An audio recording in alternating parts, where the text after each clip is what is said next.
ಹುಲಗುಮ್ಮನಹಳ್ಳಿ ಸರ್ಕಾರಿ ಹಿರಿಯ ಪ್ರಾಥಮಿಕ ಮತ್ತು ಆಂಗ್ಲ ಮಾಧ್ಯಮ ಶಾಲೆಯಲ್ಲಿ ರಾಷ್ಟ್ರೀಯ ವಿಜ್ಞಾನ ದಿನಾಚರಣೆ ಆಚರಣೆ. ವಿಜ್ಞಾನ ಮಾದರಿಗಳ ತಯಾರಿಸಿರ್ತಕ್ಕಂಥ ಮಕ್ಕಳ ಪ್ರತಿಭೆಗೆ ಪೋಷಕರು ಫಿದಾ ಆಗಿದ್ದಾರೆ. ಚಿಂತಾಮಣಿ ತಾಲೂಕಿನ ಕೈವಾರ ಕ್ಲಸ್ಟರ್ನ ಹುಲಗುಮ್ಮನಹಳ್ಳಿ ಸರ್ಕಾರಿ ಹಿರಿಯ ಆಂಗ್ಲ ಮಾಧ್ಯಮ ಶಾಲೆ ಮತ್ತು ಕನ್ನಡ ಉನ್ನತೀಕರಿಸಿರ್ತಕ್ಕಂತಹ ಹಿರಿಯ ಪ್ರಾಥಮಿಕ ಶಾಲೆಯಲ್ಲಿ ರಾಷ್ಟ್ರೀಯ ವಿಜ್ಞಾನ ದಿನಾಚರಣೆಯನ್ನು ಅದ್ದೂರಿಯಾಗಿ ಆಚರಿಸಲಾಯಿತು. ಶಾಲೆ ಎಂಬುದು ಒಂದು ಪುಟ್ಟ ಸಮಾಜ ನಿರ್ಮಾಣಕ್ಕೆ ಪಿಲ್ಲರ್ಗಳು ಯಾವ ರೀತಿ ಶಿಕ್ಷಕರ ಪಾತ್ರ ಮುಖ್ಯವೋ ಅದೇ ರೀತಿಯಾಗಿ ಒಂದು ಪಿಲ್ಲರ್ ಕದಲಾಡಿದರೂ ಸಹ ಭದ್ರ ಬುನಾದಿ ಎಂಬತಕ್ಕಂಥದ್ದು ಕೆಳಗೆ ಹೊಳ್ಳುತ್ತೆ. ಅದೇ ರೀತಿಯಾಗಿ ವಿದ್ಯಾರ್ಥಿಗಳ ಅಂಕುಡೊಂಕುಗಳನ್ನು ತಿದ್ದುವ ಶಿಕ್ಷಣ ವ್ಯವಸ್ಥೆಯಲ್ಲಿ ಶಿಕ್ಷಕರ ಪಾತ್ರ ಅಂತಕ್ಕಂಥದ್ದು ಅತಿ ಮುಖ್ಯವಾಗಿರ್ತಕ್ಕಂಥದ್ದು.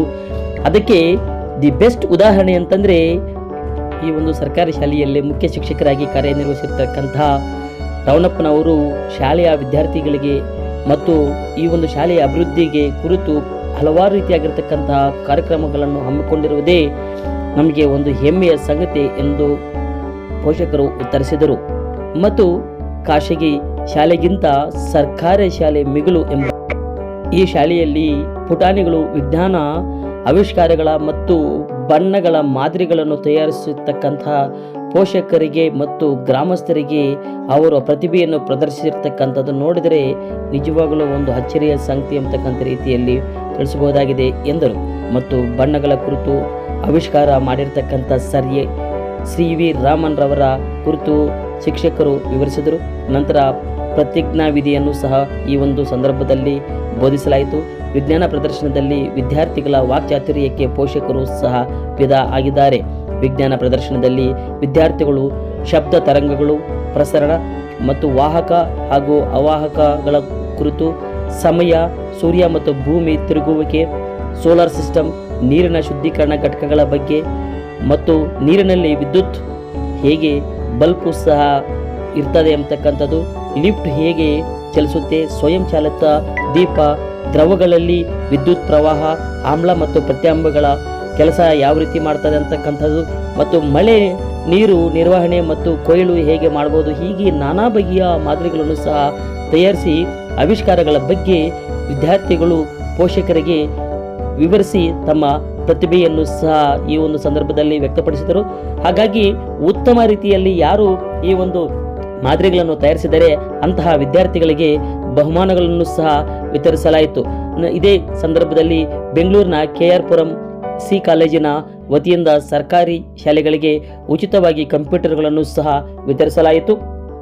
ಈ ಕಾರ್ಯಕ್ರಮದಲ್ಲಿ ಮುಖ್ಯ ಅತಿಥಿಗಳಾಗಿ SDMC ಅಧ್ಯಕ್ಷರಾಗಿರ್ತಕ್ಕಂಥ ಅಂಬರೀಶ್, ಊರಿನ ಹಿರಿಯರಾದ ಮತ್ತು ಮುಖಂಡರಾದ ಪಿಳ್ಳಣ್ಣ, ಗ್ರಾಪಂ ಸದಸ್ಯ ಅಂಬರೀಶ್, ಮಂಜಣ್ಣ, ಬಾಲರಾಜು, ಗ್ರಾಮ ಪಂಚಾಯಿತಿ ಸದಸ್ಯರಾಗಿರ್ತಕ್ಕಂಥ ಕೃಷ್ಣಪ್ಪ, ಮುನಿರಾಜು, ವೇಣು, ಕೃಷ್ಣಪ್ಪ, HK ಶ್ರೀನಿವಾಸ್, ಗೋವಿಂದ ರೆಡ್ಡಿ, ಗ್ರಾಮೀಣ ಸಂಘದ ರಾಜ್ಯ ಪ್ರಧಾನ ಕಾರ್ಯದರ್ಶಿ ಆಗಿರ್ತಕ್ಕಂಥ ಮಂಜುಳಾದೇವಿ, ಕೈವಾರ CRP ಏಜಾಜ್ ಬೇಗ್, ಕೈವಾರ KPS ಶಾಲೆಯ ಮುಖ್ಯ ಶಿಕ್ಷಕರಾಗಿರ್ತಕ್ಕಂಥ ರಹೀಂ ಖಾನ್, ಶ್ರೀಧರ್, ರಾಮಂಜಿ, ಟಿ ಹೊಸೂರು ಶಾಲೆಯ ಮುಖ್ಯ ಶಿಕ್ಷಕರಾಗಿರ್ತಕ್ಕಂಥ ಲಕ್ಷ್ಮಿ, ನಳಿನಿ, ಸುಬ್ಬಲಕ್ಷ್ಮಿ, ಲೋಕೇಶ್, ಜಂಗಮಶಿಗಹಳ್ಳಿ ಮುಖ್ಯ ಶಿಕ್ಷಕರಾಗಿರ್ತಕ್ಕಂಥ ನರಸಿಂಹಪ್ಪ, ಲಕ್ಷ್ಮೀ ಪ್ರಸನ್ನ, ಗುಟ್ಟಹಳ್ಳಿ ಶಾಲೆಯ ವೆಂಕಟೇಶ್, ಸಿ ಕಾಲೇಜಿನ ರಾವ್ ಮತ್ತು ಸಿಬ್ಬಂದಿ, ಪೊಲೀಸ್ ಮಂಜುನಾಥ್, ಮೇಸ್ತ್ರಿ ವೆಂಕಟೇಶ್, ಚೌಟ್ರೆಡ್ಡಿ, ಶ್ರೀನಾಥ್, ಮಮತಾ, ಕೆ ರವಣಪ್ಪ, ಬಿಸಿಯೂಟ ಕಾರ್ಯಕರ್ತರು, ಅಂಗನವಾಡಿ ಕಾರ್ಯಕರ್ತರು, SDMC ಸದಸ್ಯರು, ಪೋಷಕರು ಈ ಸಂದರ್ಭದಲ್ಲಿ ಹಾಜರಿದ್ದರು. ಒಂದು ವ್ಯವಸ್ಥೆ ಇದೆ.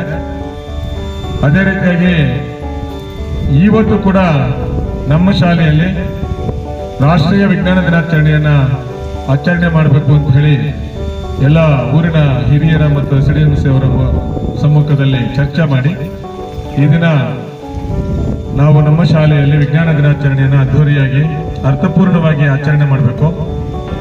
ಅದು ಕೂಡ ನಮ್ಮ ಸರ್ ಸಿ ವಿ ರಾಮನ್ ರವರ ನೆನಪಿನ ಜ್ಞಾಪಕಾರ್ಥಕವಾಗಿ ಅವರ ಹೆಸರಿನಲ್ಲಿ ರಾಷ್ಟ್ರೀಯ ವಿಜ್ಞಾನ ದಿನಾಚರಣೆಯನ್ನು ಆಚರಣೆ ಮಾಡಬೇಕು ಅಂತ ಹೇಳಿ ಘನ ಸರ್ಕಾರ ನಿರ್ಧರಿಸಿದೆ. ಸೊ ಹಾಗಾಗಿ ಒಬ್ಬ ಪ್ರಖ್ಯಾತ ಧೀಮಂತ ವಿಜ್ಞಾನಿ ನಮ್ಮ ಸರ್ ಸಿ ವಿ ರಾಮನ್ ಅವರು ಮೊದಲ ನೊಬೆಲ್ ಪಾರಿತೋಷಿಕವನ್ನು ಪಡೆದಂತಹ ಮಹನೀಯರಲ್ಲಿ ಮೊದಲಿಗರು. ಸೊ ಹಾಗಾಗಿ ಈ ಕಾರ್ಯಕ್ರಮಕ್ಕೆ ಪ್ರಯೋಗಗಳನ್ನು ಮಾಡಿದರು. ಅವರು ರಾಮನ್ ಎಫೆಕ್ಟ್ ಅಂತಕ್ಕಂತಹ ಒಂದು ಸಂಶೋಧನೆಯನ್ನು ಮಾಡಿದರು. ಏನು ರಾಮನ್ ಎಫೆಕ್ಟು?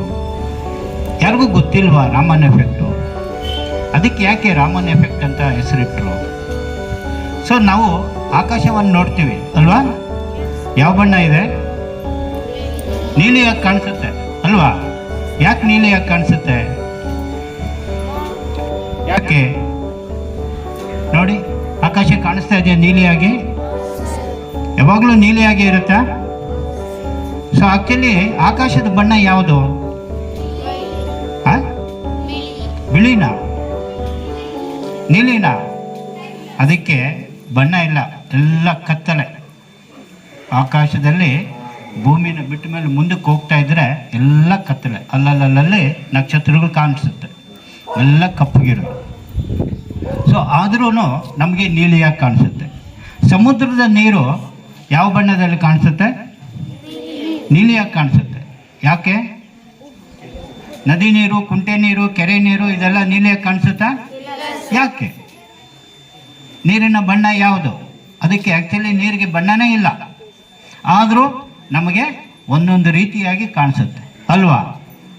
ಸೊ ಇದಕ್ಕೆಲ್ಲ ಕಾರಣ ಏನು ಅಂತ ಸಿ ವಿ ರಾಮನ್ ಅವರು ತಮ್ಮ ಸಂಶೋಧನೆಯಲ್ಲಿ ತಿಳಿಸಿದರು.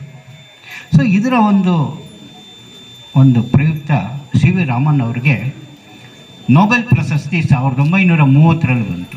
ಅವರು ಮಾಡಿದ ಒಂದು ಸಾಧನೆ ಇಡೀ ಪ್ರಪಂಚದಲ್ಲೇ ನಮ್ಮ ದೇಶದ ಒಂದು ಕೊಡುಗೆ ಅಂತ ಭಾವಿಸಿ ಆ ಒಂದು ದಿನವನ್ನು ಫೆಬ್ರವರಿ 28 ದಿನವನ್ನು ನಾವು ರಾಷ್ಟ್ರೀಯ ದಿನವನ್ನಾಗಿ, ಅಂದರೆ ರಾಷ್ಟ್ರೀಯ ವಿಜ್ಞಾನ ದಿನಾಚರಣೆಯನ್ನಾಗಿ ನಾವು ನಮ್ಮ ದೇಶದಲ್ಲಿ ಎಲ್ಲ ಕಡೆನೂ ಆಚರಣೆ ಮಾಡ್ತಾ ಇದ್ದೀವಿ. ಅದಕ್ಕೇನು ಮಿಶ್ರಣ ಮಾಡಿದ್ಯಾ? ಅದೇನಾಗುತ್ತೆ? ಎರಡು ಮಿಶ್ರಣ ಮಾಡಿದ್ರಾ? ಆರೆಂಜ್ ಬರುತ್ತಾ? ಮತ್ತೆ ಅರಿಶಿನ ಅದಕ್ಕೆ ಸುಣ್ಣಕ್ಕೆ ಬೆರೆಸಿದಾಗ ಏನಾಗುತ್ತೆ? ರೆಡ್ ಕಲರ್ ಬರುತ್ತೆ. ಅಲ್ಲಿ ಏನದು? ಅರಿಶಿನದ ಪುಡಿ.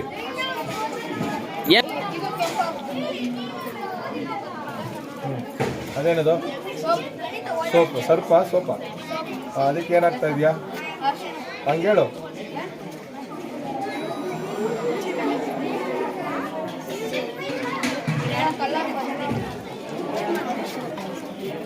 ಸಂಗ್ರಹಿಸಿದ ನೀರನ್ನು ಬೋರ್ವೆಲ್ಗಳಿಗೆ ಅಥವಾ ಪಿಟ್ಗಳ ಮೂಲಕ ಹರಿಸುವುದನ್ನು ಅಂತರ್ಜಲ ಮರುಪೂರಣ ಅಂತ ಕರೀತಾರೆ. ಭೂಮಿಯಲ್ಲ ಕೃಷಿ ಹೊಂಡಗಳು. ಇವಾಗ ಕೃಷಿಗಾಗಿ ಸಂಗ್ರಹಿಸಿರ್ತಾರೆ ನೀರನ್ನು, ಅದನ್ನು ಕೃಷಿ ಹೊಂಡ ಅಂತ ಕರೀತಾರೆ. ನಮಗೆ ಮತ್ತೆ ಸಸ್ಯಗಳನ್ನು ಬೆಳೆಸೋದು, ಮಳೆ ನೀರು ಕೊಯ್ಲಿನ ವಿಧಾನಗಳು ಮತ್ತೆ ಮಳೆ ನೀರಿನ ಕೊಯ್ಲಿನ ಪ್ರಯೋಜನಗಳೇನೆಂದರೆ ಅಂತರ್ಜಲ ಮಟ್ಟವನ್ನು ಹೆಚ್ಚಿಸುತ್ತೆ ಹಾಗೂ ಬರಗಾಲದ ಪರಿಣಾಮವನ್ನು ಸಹ ಕಡಿಮೆ ಮಾಡುತ್ತೆ. ನಾವು ಸಸ್ಯಗಳನ್ನು ಬೆಳೆಸೋದ್ರಿಂದ ತುಂಬ ಉಪಯೋಗ ಆಗುತ್ತೆ. ಸಸ್ಯಗಳನ್ನು ಬೆಳೆಸೋದ್ರಿಂದ ನಮಗೆ ನೆರಳು ಸಿಗುತ್ತೆ, ಹಣ್ಣು ಹಂಪಲುಗಳು, ತರಕಾರಿಗಳು ಈ ಥರ ಎಲ್ಲ ಸಿಗುತ್ತೆ. ಮುಖ್ಯವಾಗಿ ನಾವು ಉಸಿರಾಡೋದು ಆಕ್ಸಿಜನ್ ಅಂದರೆ ಆಮ್ಲಜನಕನೂ ಸಿಗುತ್ತೆ. ನಾವು ಅದಕ್ಕೆ ಸಸ್ಯಗಳನ್ನು ಬೆಳೆಸಬೇಕು, ಅದನ್ನು ಕಾಪಾಡಿಕೊಳ್ಬೇಕು. ಆಗ ನಮಗೆ ಬರಗಾಲದ ಪರಿಣಾಮ ಕಡಿಮೆ ಆಗುತ್ತೆ. ಇದನ್ನು ಮತ್ತೆ ಅಂತರ್ಜಲ ಮಟ್ಟವನ್ನು ಸುಧಾರಿಸುತ್ತೆ. ನೀರಿನ ಸಂರಕ್ಷಣೆಯು ಸಹ ನೀರಿನ ಸಂರಕ್ಷಣೆ ಹೆಚ್ಚಿಸುತ್ತದೆ. ಇವಾಗ ನೀರನ್ನು ನಾವು ಮಳೆ ನೀರನ್ನು ಟ್ಯಾಂಕ್ಗಳಲ್ಲೆಲ್ಲ ಸಂಗ್ರಹಿಸಿರ್ತೀವಲ್ವ, ಅದನ್ನು ಮರುಬಳಕೆ ಮಾಡಲು ಮತ್ತೆ ಮರುಬಳಕೆ ಮಾಡ್ತೀವಿ. ಅದರಿಂದ ನೀರನ್ನು ನಾವು ಸಂರಕ್ಷಣೆ ಮಾಡ್ಬೋದು ಅಂತ. 7ನೇ ತರಗತಿಯಲ್ಲಿ ಓದುತ್ತಿದ್ದೇನೆ. ನಮ್ಮ ಶಾಲೆಯ ಹೆಸರು ಸರ್ಕಾರಿ ಉನ್ನತೀಕರಿಸಿದ ಹಿರಿಯ ಪ್ರಾಥಮಿಕ ಶಾಲೆ. ನಾನು ಸೆಲೆಕ್ಟ್ ಮಾಡಿರುವ ಮಾಡಲ್ ಹೆಸರು ಸೌರಶಕ್ತಿ. ಸೌರಶಕ್ತಿ ಎಂದರೆ ಸೂರ್ಯನಿಂದ ಶಾಖ ಮತ್ತು ಬೆಳಕು ಫ್ಯಾನಲ್ಸ್ಗಳು ಇರ್ಕೊಂಡು ಇವೆಲ್ಲದಕ್ಕೂ ಕರೆಂಟ್ ಪಾಸ್ ಮಾಡ್ತವೆ, ವಿದ್ಯುತ್ ಪಾಸ್ ಮಾಡ್ತವೆ. ಮತ್ತು ಕಚೇರಿಗಳಲ್ಲಿ ಮತ್ತು ಶಾಲೆಗಳಲ್ಲಿ, ಮನೆಗಳಲ್ಲಿ ಎಲ್ಲದರಲ್ಲೂ ಬಳಸ್ಕೊತಾರೆ ವಿದ್ಯುತ್ ಶಕ್ತಿ. ಮತ್ತು ಕೃಷಿಗಳಿಗೂ ಬಳಸ್ಕೋಬೋದು. ಅವುಗಳೇ ಅಲ್ಲದೆ ಕೃಷಿಗಳಿಗೂ ಬಳಸ್ಕೋಬೋದು. ಕೃಷಿಗಳಿಗೆ ಹೆಂಗೆ ಬಳಸ್ಕೋಬೋದು ಅಂದರೆ ಫ್ಯಾನಲ್ಸಿಂದ ಇದು ಬಾವಿ ಅನ್ಕೊಂಡು ಇದರಲ್ಲಿ ಪಂಪ್ನಿಂದ ಮತ್ತು ಕೃಷಿಕರಿಗೆ ಸಹಾಯ ಆಗುತ್ತೆ. ಇದರಿಂದ ಯಾವುದೇ ಮಾಲಿನ್ಯ ಆಗುವುದಿಲ್ಲ. Very good. ಮನೆ ಈ ಮನೆ ಮೇಲೆ ಬಿದ್ದ ಮಳೆ ನೀರು ಪೈಪ್ ಅಥವಾ ಟ್ಯಾಂಕ್ಗಳಲ್ಲಿ ಹಾಗೂ ಬಾವಿಗಳಲ್ಲಿ ಶೇಖರಣೆಯಾಗುತ್ತದೆ. ಅದು ಶೇಖರಣೆಯಾಗುತ್ತದೆ. ಇಲ್ಲದಿದ್ದರೆ ನೀರು ಮನೆಯಲ್ಲಿ ಹಾಗೂ ಬಾವಿ ಟ್ಯಾಂಕ್ಗಳಲ್ಲಿ ಸಹ ಶೇಖರಣೆಯಾಗುತ್ತದೆ. ಮೇಲ್ಛಾವಣಿಯ ಮಳೆಯ ನೀರು ಎಂದರೆ ಛಾವಣಿಯಲ್ಲಿ ಬಿದ್ದ ನೀರನ್ನು ಮರು ಬಳಕೆ ಆಗಲು ಅದನ್ನು ಇಂಗ್ಲಿಷಲ್ಲಿ ರೀಚಾರ್ಜ್ ಮಾಡುವ ಪ್ರಕ್ರಿಯೆ ಎನ್ನುವರು. ಗಿಡಗಳು ಮರಗಳು ಇರುವುದರಿಂದ ನಮಗೆ ಆಕ್ಸಿಜನ್ ಮತ್ತು ನೆರಳು ಹಂಪಲುಗಳು ಸಿಗುತ್ತವೆ ಮತ್ತು ಮುಂತಾದ ಅನುಕೂಲಗಳು ನಮಗೆ ಗಿಡ ಮರಗಳಿಂದ ಸಿಗುತ್ತಿದೆ. ಗಿಡ ಮರಗಳು ಹಸಿರಾಗಿರುವುದರಿಂದ ಮಳೆ ಬೀಳುತ್ತದೆ.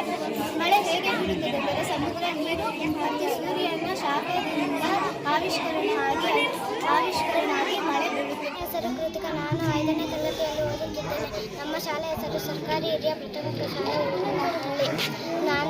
ನನ್ನ ಪ್ರಯೋಗದ ಹೆಸರು ನೀರಿನಲ್ಲಿ ವಿದ್ಯುತ್ ಸುರಿಯುವಿಕೆ. ನಾನು ಪ್ರಯೋಗಕ್ಕೆ ಏನೇನು ಉಪಯೋಗಿಸಿದ್ದೇನೆ? ಮಾಡಬೇಕು. ಉಪ್ಪು ನೀರಿಗೆ ಹಾಕುತ್ತಿದ್ದೇನೆ ಮತ್ತು ಕರಗಿಸುತ್ತಿದ್ದೇನೆ ಮತ್ತು ಬಲ್ಪುದು ಇಕ್ಕುತ್ತಿದ್ದೇನೆ.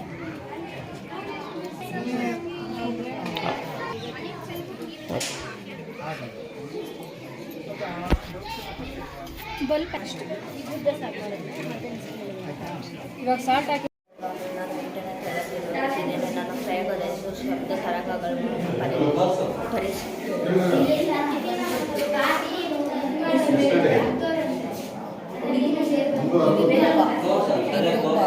ಹೊಗೆ ಮೂಲಕ ಕಿರಣ ಹೋಗುವುದನ್ನು ಕಾಣಿಸುತ್ತದೆ.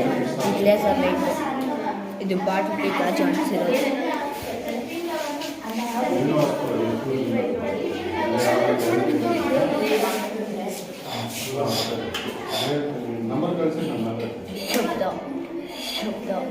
ಶಬ್ದ ಅಲ್ಲಿ ಕಿರಣ ಆಟದಲ್ಲಿ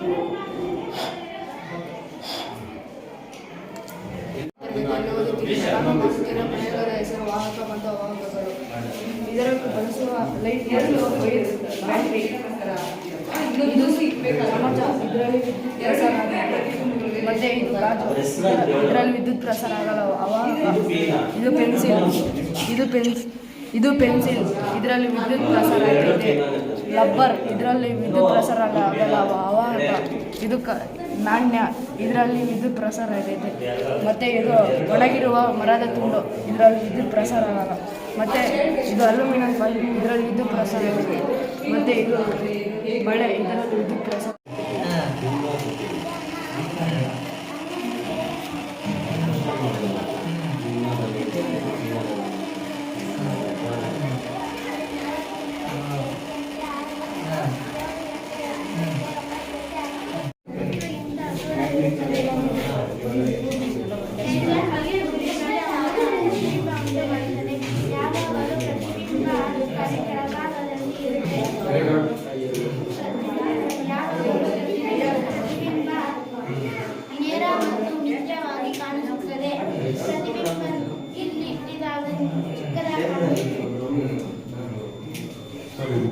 ಹುಡುಗರು ಇನ್ನೂ ಯಾವ ಥರ ಎಕ್ಸಾಮ್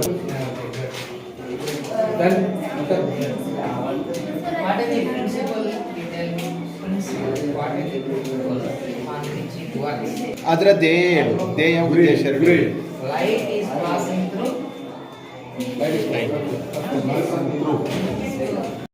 ಹೇಳು ಕನ್ನಡದಲ್ಲಿ ಹೇಳಪ್ಪ. ಸರ್ ಅಲ್ಲಿ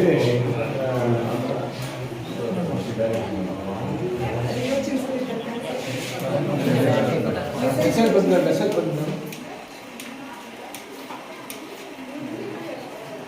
ಎಕ್ಸ್ಪ್ಲೇನ್ ಮಾಡಪ್ಪ. Seventh standard his name is Ajay.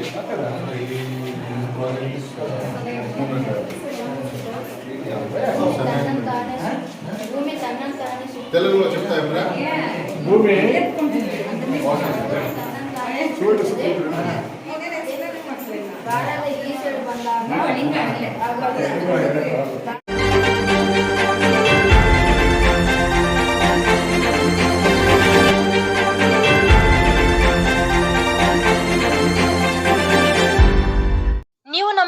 ಚಾನಲ್ಗೆ ಸಬ್ಸ್ಕ್ರೈಬ್ ಆಗಿಲ್ಲ ಅಂದರೆ ಈಗಲೇ ಸಬ್ಸ್ಕ್ರೈಬ್ ಆಗಿ ಪಕ್ಕದಲ್ಲೇ ಇರುವ ಬೆಲ್ ಐಕಾನ್ ಕ್ಲಿಕ್ ಮಾಡಿ. ಮತ್ತಷ್ಟು ಅಪ್ಡೇಟ್ಗಳಿಗಾಗಿ ಫೇಸ್ಬುಕ್, ಇನ್ಸ್ಟಾಗ್ರಾಮ್, ಟ್ವಿಟರ್ನಲ್ಲಿ ಫಾಲೋ ಆಗಿ.